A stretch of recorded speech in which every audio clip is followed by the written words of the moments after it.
Today we're going to look at this penultimate year for this particular generation Chevrolet Caprice, the 1969 Caprice. It would be the second to last year before in 1970 the Caprice would have its final year of this particular body style before being redesigned for 1971. And this Caprice came out and was new for 1965. Of course, each year thereafter, the car got new styling. And by this point in 1969, the front-end treatment on the Caprice, as well as other vehicles, was really becoming more simple, let's say, than versus some of the mid-1960s models. You see here a relatively common theme for the late 1960s, and that is the loop bumper that goes around the entire front end. Prior to this, take a look at this 1965 Caprice, you had somewhat ornate bumpers that, in the case of the 65, bisected the grille, and a bit more complicated front end. But by the late 1960s, designers were kind of cleaning the front end up and having it have a more pure look to it. And this loop bumper found its way into other vehicles like my, for instance, 1972 New Yorker with a big loop bumper, or a 1972 Plymouth Fury. So this was not just a General Motors thing, the loop bumper. It was finding its way onto other vehicles as well. And in addition to the loop bumper, notice the front end and how it kind of has this rake to the front end of the hood as well as the fenders. We're going to see that theme repeated on the rear of the car in the deck lid and rear quarter panels. And that was also a relatively common theme on some GM cars of the era. If you looked at a 1970 Buick Electra front end, for instance, it has a lot of similar traits to this Chevrolet, including, like I said, that loop bumper. Of course, though in the Buick, it's bisected, and it's not here. The Chevrolet went with this kind of full-width look with a rectangular texture grille that spilled out over and behind the headlamps. And I think it's a pretty handsome front end, very authoritative and relatively simple. And of course, you've got the beautiful mid-century modern-esque block lettering spelling out Chevrolet at the leading edge of the hood. I also love the kind of dainty, I don't know if I want to call them bumper guards, I'll just call them bumper supports that are around the license plate that look like they're supporting the lower side of that loop bumper. It's a delicate touch on an otherwise relatively large form. Now, as we rotate around to the passenger side, we see something that isn't really always seen on first glance when you take a look at one of these Caprices. And that is those bulges that you see surrounding the wheels, those forms that kind of envelop them. And, I can't really say if I like them or not. I get what the designers were trying to do, kind of pull the body out a little bit more around the wheels, make the car look a bit more authoritative. But I never thought that they looked quite right. You can see that the form, and particularly the rear edge of the front bulge, looks a little bit more definitive than the way that edge is treated around the rear of the wheel. It's kind of more filleted around the rear wheel, and it's a harder edge on and around the front wheel. I don't know if I like that or not. Let me know what you think. Put a comment in the comment section. Still not a bad-looking car. In fact, I like the C-pillar on the four-door hardtops of these vehicles better than that very formal and upright C-pillar that some of the Chevrolet Coupes had during this time frame. I really like the roofline on this car. Also, remember how I talked about the leading edge of the hood having that kind of slope? You see a similar slope here in the deck lid and the rear quarter. And you also have front and rear a bit of that W theme that the quarter panels form the edges of the W, and then you have a center crease that forms the middle portion. Again, a very popular theme from the 1960s. This would be the waning years kind of that W style theme. And for the Caprice, it would not occur and would not be part of the 1971 design theme for the rear. And out back, we have the Chevrolet 3 tail lamp theme on either side of the vehicle, something that was introduced on the 1958 Impala and would continue on Chevrolets for many years. Notice that this bumper is actually two pieces seamed in the middle underneath the trunk lock. And I guess that was likely done for cost savings. Perhaps it was easier to form the bumper, and given its wraparound nature, I would guess maybe one of the issues they had in stamping it is that given how small that center section is, perhaps the metal was crinkling or had some issues. because you can imagine the metal has to flow into that area, and I bet it was tricky given how small that center section was relative to the rest of the bumper. And also notice I guess I'll call them chamfer planes, the top of the quarter panels and how they kind of slant inward toward the deck lid. It really helps the rear end have this kind of tapered look where the rear is getting thinner and leaner as it comes rearward, and also gives from the side profile a relatively authoritative quarter panel, because the quarter panel height is dictated by the top of that line, whereas the deck lid is obviously lower than the top of that line, and helps give it that visual slimming from the rear, but an authoritative look from the side profile. Transitioning to the inside, I have to say this is one area where Chevrolet generally went all out, and that was on the Caprice inside, well, with the interior treatments. Now, the Caprice had started as an up-level interior on the Impala for the 1965 model year, only on the four-door cars. But the very next year, for 1966, the Caprice name would spread to coupes, and in fact, that Caprice for 1966 would even have a unique roofline, different from the Impala fastback roofline, just to give it a different look overall. But on the inside, look at this fabric with the intricate design. You got a nice padded center armrest. No split bench seat, though, in the Caprice. You had this kind of one-piece bench, so if you and your passenger had different leg lengths, well, you better hope that the short driver wasn't driving on the long trips, because the passenger would definitely be uncomfortable.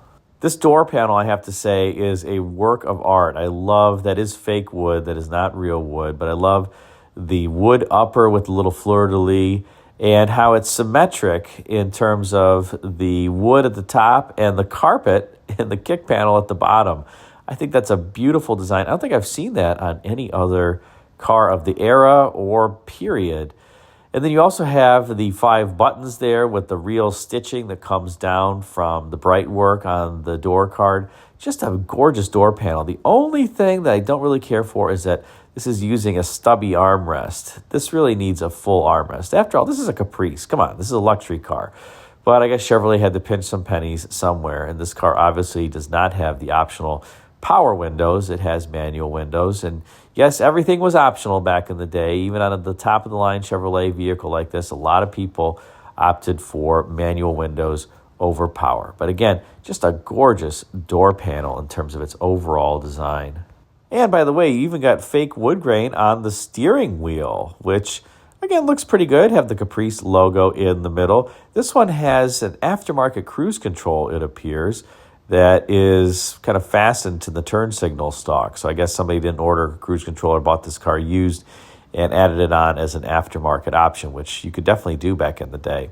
The overall instrument panel theme here is relatively simple. You clearly have a horizontal speedometer, the gas gauge at the left, the clock is at the right, no other gauges, just idiot lights that are arranged in a row that you can see underneath the speedometer and in line with the Perndl indicator. One funny thing about these Chevrolets is they did have good-sized accelerator pedals, but for whatever reason, they had relatively small brake pedals. If you got another GM vehicle from another GM division, the brake pedal was just physically wider, and I don't know why Chevrolet made it such that the brake pedal on the cars of this era was smaller, but they did, and that was something that was unique to Chevrolet in the GM lineup. Now, before we see the 427 cubic inch, 335 horsepower V8 underhood in this particular Caprice, let's take a look at all of the different options that were available for 1969, because there were a myriad of them. There was, not in the Caprice, but if you got an Impala, you got a standard 250 cubic inch, 155 horsepower, 6-cylinder in your car. If you got the Caprice, then you got a 235 horsepower, 327 cubic inch V8 standard. One up from that was an optional regular fuel 255 horsepower, 350 cubic inch V8. One up from that was the premium fuel 300 horsepower, 350 cubic inch V8. Then there was this odd engine, this 396 cubic inch big block that was a regular fuel engine and made 265 horsepower. So this was a strange engine that I don't know why Chevrolet offered this. I think that they were trying to fill a gap in the lineup with this regular fuel big block, but it just seems strange, especially given that it has less horsepower than the 350 that I just mentioned above it. Then you had the 335 horsepower 427 cubic inch V8, and the ultimate engine was the 390 horsepower 427 cubic inch V8. I have not seen one of these with the 390 horsepower 427. They certainly made them and they exist, but I have seen some with this 335 horsepower 427, including the particular vehicle in question. And let's take a look under hood now. And here you have it, the 427 cubic inch big block V8. It's kind of shoehorned in there. Well, there's plenty of room. And by the way, you can see some overspray on the exhaust manifolds, the orange paint. That is stock. This engine was not repainted. That was how they came stock. And you can't really quite see it, but underneath the air cleaner snorkel there's a sticker that says that this engine came from the Tonawanda engine plant in Tonawanda, New York. Notice also that this air cleaner snorkel is very small. This was done for sound deadening so that there wasn't a lot of intake air rush. But it's one of the reasons why people would flip the lid on these air cleaners and get a little bit more airflow into the engine, because you can imagine that that's relatively restrictive. I would guess that you could pick up maybe 5 to 10 horsepower by flipping the air cleaner lid the other way so that you got a bit more airflow. And if you go to the driver's side now, you can see that big old air conditioning compressor, the Frigidaire A6 compressor that would cool the cabins on these just wonderfully on hot summer days. One thing that was always strange to me about these Chevrolet V8s was that they often had the air conditioning compressor on the driver's side. And then, of course, the evaporator is on the passenger side, as it was for all these full-size vehicles. So you had to have this huge hose running from the air conditioning compressor over to the evaporator. Most of the other GM V8s would put the air conditioning compressor either in the center of the V, like Cadillac, or on the passenger side of the engine so that you had a shorter hose. I don't know what Chevrolet's rationale was for putting the air conditioning compressor over there, but they did it on a lot of different engines, so there must have been rationale, especially because it's Chevrolet division. They made a lot of vehicles, and you can imagine that they wanted to pinch some pennies and save some money. So there must be a logical explanation. If anybody knows, put a comment in the comment section.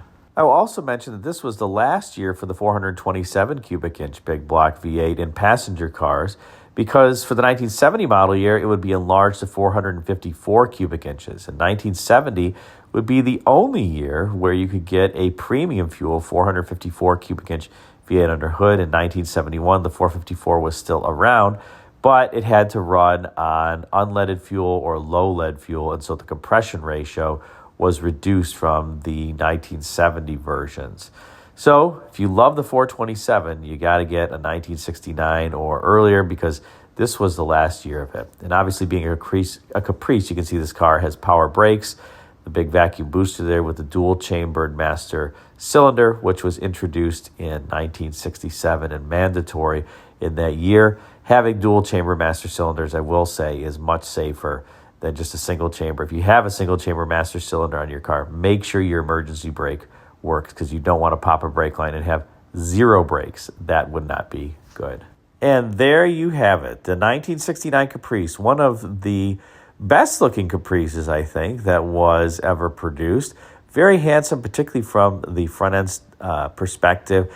Unfortunately, this one doesn't have the hidden headlamps. That was something that was pretty sweet on these. Gave the front end an even wider look, because as you can imagine, if you cover up the headlamps and you extend the grille even more, it just accentuates the visual width of the vehicle rather than any other dimension. But as this one is, with that big loop bumper, as I was mentioning before, just a gorgeous car. And I also love how the hood kind of sweeps up toward the windshield, and that provides the area for the hidden wipers to tuck in underneath. Again, a very popular trait amongst many different vehicles.